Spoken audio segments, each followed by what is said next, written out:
बिस्मिल्लाहिर्रहमानिर्रहीम। अस्सलामुअलैकुम। आज के लेक्चर में हम मेटल्स के ऊपर बात करेंगे, इनकी कुछ प्रॉपर्टीज हम देखेंगे। ठीक है, मेटल की कुछ प्रॉपर्टीज जो है वो क्या है।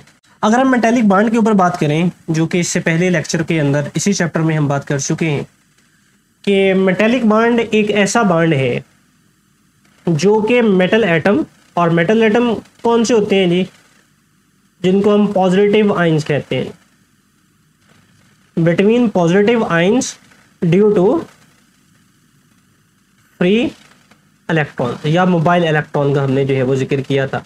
यानी पॉजिटिव आयन में फ्री इलेक्ट्रॉन्स की वजह से जो बॉन्ड बनता है, ऐसे बॉन्ड को हम मेटेलिक बॉन्ड कहते हैं जी। और इसके ज़रिए जो कंपाउंड्स बनते हैं जी हमारे पास, उनको हम मेटल्स कहते हैं। अब इनकी कुछ प्रॉपर्टीज़ पर हम बात कर लेते हैं। सबसे पहली प्रॉपर्टी है जी कि मेटल्स के अंदर मेटेलिक लस्टर पाई जाती है। मेटेलिक लस्टर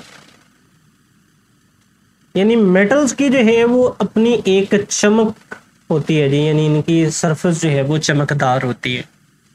अब सरफेस जो है वो चमकदार के हवाले से अगर हम बात करें, ये हम किस हवाले से बात कर रहे हैं। अगर ये वाला हमारे पास एक मेटल पीस है, इस मेटल पीस को हम सेंटर से कट कर दें, यहां से हम इसको कट कर दें, ये हमारे पास दो पीसेस के अंदर जो है वो चेंज हो जाएगा। फर्ज करें एक पीस हमारे पास ये वाला, अब इसकी ये वाली जो सरफेस है ये चमकदार होगी, यानी इनमें मेटेलिक लस्टर जो है वो पाई जाएगी। अब इनमें मेटेलिक लस्टर पाई क्यों जाती है? क्योंकि हमारे पास जो मेटल्स हैं इनके पास क्या मौजूद होते हैं जी, फ्री इलेक्ट्रॉन्स।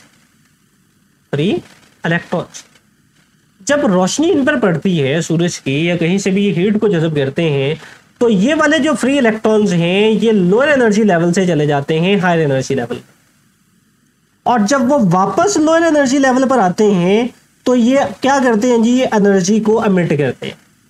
लेकिन अब एनर्जी किस फॉर्म में एमिट होती है जी, in the form of light. So इस वजह से हमें वहां पर मेटेलिक लस्टर यानी मेटल जो है वो चमकती हुई दिखाई देती है। दूसरी प्रॉपर्टी के पर अगर हम बात करें, तो दूसरी प्रॉपर्टी हम ये कहते हैं जी कि मेटल जितने भी हैं जी ये मेलेबल्स हैं और डक्टाइल्स है एंड डक्टाइल।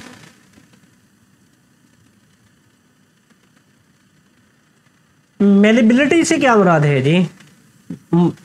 मेलेबिलिटी से मुराद ये है कि ऐसी प्रॉपर्टी जिसके ज़रिए हम इनको रोल कर सकते हैं जी, रोल इनटू शीट, यानी हम इनको जो है वो शीट के अंदर जो है वो कन्वर्ट कर सकते हैं। और डक्टाइलिटी से मुराद ये है जी कि ऐसी प्रॉपर्टी जिसके ज़रिए हम इनको ड्रॉन इनटू वायर, हम इसकी जो है वो तारे बना सकते हैं। यानी शीट की फॉर्म में किसी मेटल को कन्वर्ट कर देना, इसकी प्रॉपर्टी को मेलेबिलिटी बोला जाएगा, और वायर्स की फॉर्म में कन्वर्ट कर देना, इसको हम इस प्रॉपर्टी को डक्टाइलिटी जो है वो बोलते हैं। अब मेटल्स हमारे पास जितनी भी हैं इनके मेल्टिंग पॉइंट और इनके बॉइलिंग पॉइंट जो हैं ये हाई होते हैं, क्योंकि मेटेलिक बॉन्ड जो है वो एक स्ट्रॉन्ग बॉन्ड है। स्ट्रॉन्ग बॉन्ड होने की वजह से इनके मेल्टिंग पॉइंट और बॉइलिंग पॉइंट जो है वो बहुत ज़्यादा होते हैं। अब मेटल्स हमारे पास जितनी भी हैं they have low ionisation energy. इनकी आयोनाइजेशन एनर्जी की जो वैल्यू है ये लो होती है। अब आयोनाइजेशन एनर्जी की वैल्यू के लो होने का मतलब ये है कि ये इजीली इलेक्ट्रॉन को लॉस कर देती हैं, इजीली लॉस इलेक्ट्रॉन्स। जब ये इलेक्ट्रॉन को आसानी के साथ लॉस कर देती हैं, इलेक्ट्रॉन इनसे निकल जाते हैं, तो ये किन आयंस में कन्वर्ट हो जाते हैं, ये पॉजिटिव आयंस में कन्वर्ट हो जाते हैं। अब आसानी के साथ इलेक्ट्रॉन क्यों लॉस कर देती हैं? क्योंकि मेटल एटम का जो साइज है ये ज़्यादा होता है, न्यूक्लियर फोर्स या न्यूक्लियर चार्ज इन इलेक्ट्रॉन्स के ऊपर कम होती है, जिसकी वजह से ये आसानी के साथ अपने इलेक्ट्रॉन खारिज कर सकती हैं। अब मेटल जो हैं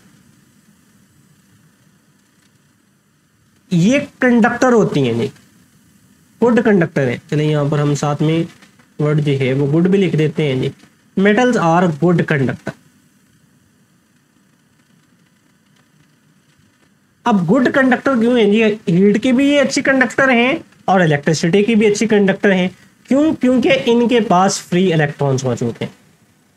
फ्री इलेक्ट्रॉन्स होने की वजह से ये आसानी के साथ जो है ये इलेक्ट्रिसिटी को भी कंडक्ट करेंगी और ये हीट को भी कंडक्ट कर सकती। सो ये था जी हमारा आज का टॉपिक, जिसमें हमने मेटल्स की कुछ प्रॉपर्टीज का जिक्र किया। हमारा आज का लेक्चर यहाँ पर ख़त्म होता है जी। अल्लाह।